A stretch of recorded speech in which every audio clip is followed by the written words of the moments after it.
What up, what up, what up? Welcome to another episode of Hourglass Talks. I'm your host, Mike Lowry. Merry Christmas Eve. Tay, how you doing? Where is your cup? You You know, I got mine. That's you, no. What's up, man? How you doing? chill, another day in the neighborhood. Get ready for Yes. Christmas. All right. Listen, I'm gonna tell you what I'm most excited about Christmas. This had nothing to do with anything. I'm most excited I can finally do parent stuff for Christmas. So I can stay up late the night before and put together the toys. When the boys wake up, they can see them. I can't wait for that joint tonight. You excited about that's that? that's gonna be dope. Hey, that boy's a real dad now. Good Lord.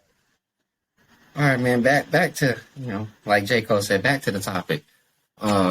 So yesterday, I get a call out of nowhere from you, and you just decide to ask me the I don't even know how would you put it, but the question in itself is is the question. But you mess around and ask me. Obviously, you told me the story. But you obviously asked me what is love, and I was like, "Can I Google it?" And you were like, "No, give me your answer straight up." And I was like, "Love is a feeling." And then you cut me off. Like, I couldn't even finish. So I was like, if love's not a feeling, do you care to share what your take on love is? So I was like, all right, let me hear it. So, can you tell me what love is again, since it's not a feeling? Yeah. Cause So I'm lost. Oh yes. So I told you.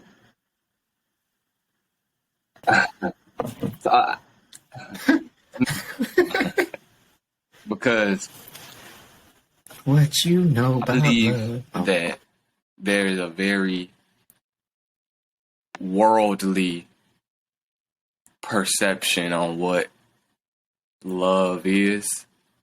A worldly perception. Maybe what I mean by that is a way that society puts it. To force people. You know how society is. So there's a worldly definition of love. But the conversation Worldly definition of everything. because me and Odyssey was talking, and she asked me, and she was like, what does it feel like? And she asked me, she's like, yo, what is love like? What is love to you? Like, what does it feel like? And I was like, same thing I said, I said, it's not a feeling. And she said, well, what? Kind of like how you are, care to explain? Because Please. you sound crazy. Oh. So I mentioned that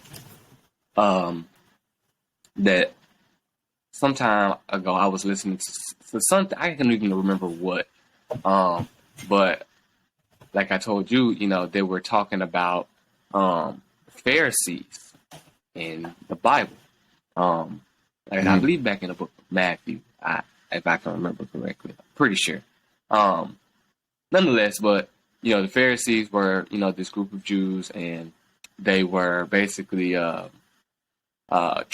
tricksters, I guess you could say. And I'm not gonna get all the way into the story of the Pharisees and all that stuff, but basically what they were doing was they were trying to get God to slip, or they were trying to get Jesus to slip up, and say something, say something out of his character, say something against what God had instructed him to say. So this one particular time, the Pharisees came up to God and was like, came up to Jesus and was like, yo, you teach all this, this stuff, So considering that you're a teacher, and you teach this stuff, you tell us what is the most important commandment. So Jesus, in the Pharisees' mind, they're like, yeah, we're going to get him with this one. He's going to give the wrong answer. He's going to say there is no important commandment, because the Pharisees were all about the law. So they expected Jesus to say, there isn't a most important commandment, everything is one. But Jesus was like, yo, no problem. Like, that's it. That's what you asked me. That's the question you asked. Too easy. he said, the greatest commandment is one, love God with all your heart. You know, love God with all your heart. That's what he said. The greatest commandment is that he said the second most important commandment is love thy neighbor as yourself. So he said that is the most. That's the second important commandment, and everything, all the other commandments, kind of just fall in line under those two. But those two are the most important. Cool. So after I heard all that, blah blah blah, I told Melissa that same thing. Then it got to the point where it was like, okay, well, this went from what is love to church. Marcy was like, I tried to get an answer, and I was So like, I done ended up in Bible study. You feel me? So Whoa. I said, listen, let me, let's go back. So I was saying, like, if you can understand that at a basic level, and if you can understand that at a basic level, then you can understand that love is and was never a feeling. You know, love was given to us by the book. Love is a command. It's not a feeling. So if I tell you, hey, Mike Lowry, go be sad right now, you can't just go be sad because I can't command feelings. So therefore, love cannot be a feeling. Love is a command. God commanded us to love thy neighbor as thyself, or as yourself. So you may feel some type of way about somebody, but that same somebody, even while y'all together, you can feel a different type of way about them as well. But the love never goes anywhere. The love still stays the same, whether you're upset or whether you're super happy. The love never moves. The love meter, it just stays where it is because God commanded us to love thy neighbor as yourself. So this here, I'm not gonna say it's a fact, but this is what I believe. I believe that love is a choice.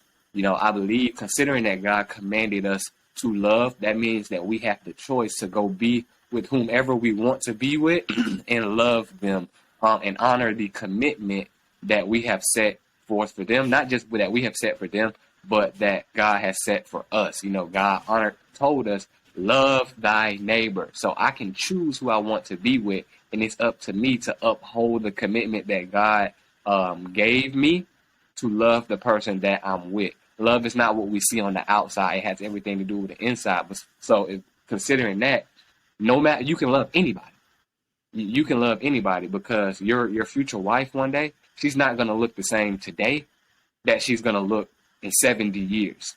So just because her appearance changed, does that mean that your love for her changes?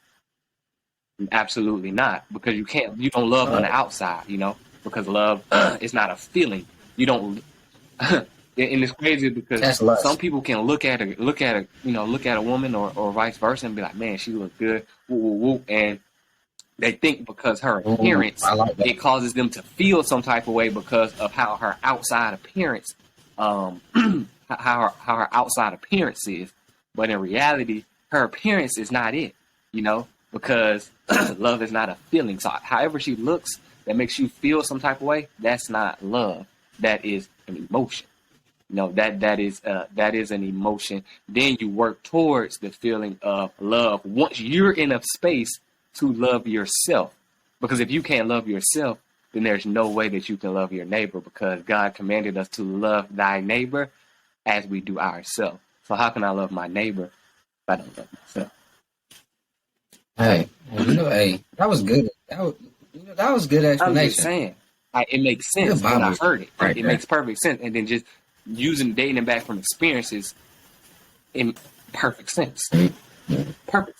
You done lived it. You done lived the word. I lived it, and that's why I'm comfortable enough to say it. I've lived it through my life. So love is you say love is a command, and therefore it's an action. Yeah. You have to. Love is an action. Yeah. And you can say in relationships, a lot of the stuff you do, because you said it's not an emotion. So everything in a relationship can you say everything I do is out of love, or the action itself is the love? I mean, you can say everything that you do is out of love, because you're not going to do if you love somebody as yourself, you're not going to do something to intentionally hurt them. You know. Now you may do something that they don't necessarily agree with. You know, shoot, God does a lot of stuff that we don't necessarily agree with. You know, he does stuff that we don't agree with. Does that mean he doesn't love us? Absolutely not. So we can do stuff to our partner that they don't necessarily agree with. You know, not saying that we're right or wrong, but we're going to do everything out of love. You know, we're not going to do nothing. We're not going to, bro, you're not going to do something negative to somebody you love. It's not going to happen, because you're not going to do nothing negative to yourself. Right. Hey, man, that was good, man. Hey, so, Mr. Pastor Sears, you want to close us in prayer? Let's go. But that was good, man. That was good. Let me tell you this. Today's episode is sponsored by Mama Shea Butter, so make sure y'all go get y'all some Shea Butter. You know, I got mine every single day. I'm putting it on. Get you some Shea Butter.